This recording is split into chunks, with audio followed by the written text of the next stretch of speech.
சுருக்குக 8 minus 5 minus -3 + 2 வகுத்தல் 2 divided by 5 minus 3 minus 5 minus 8 வகுத்தல் 3 equal to என்ன வரும்னு கேட்குறாங்க.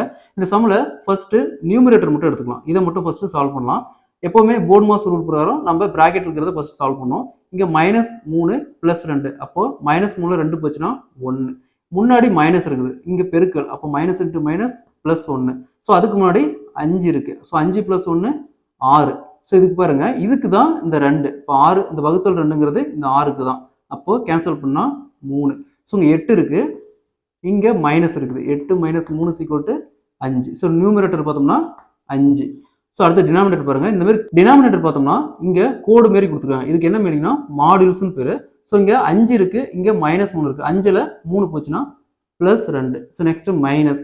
இந்த இடத்துல 5 இருக்குது, +5 இருக்குது, இங்கே -8 இருக்குது. +5ல் -8 போச்சுன்னா -3ன்னு அர்த்தம். ஸோ மாடியூல்ஸ்குள்ளே மைனஸாக இருந்தால் அது வெளியில் வரும்போது ப்ளஸ் ஆயிரும். அப்போ 2 மைனஸ் இது வந்து வெளியில் வரும்போது ப்ளஸ் ஆயிடுது. அப்போது 3. ஓகேங்களா? இந்த -3 மாடியூல்ஸ் வெளியில் வரும்போது ப்ளஸ் ஆயிடுது. அப்போ 3 வகுத்தல் இங்கே என்ன இருக்குது 3 இருக்குது. ஸோ 3க்கு 3 அப்படியே கேன்சல் ஆயிரும். அப்போ 2 மைனஸ் 1 = 1.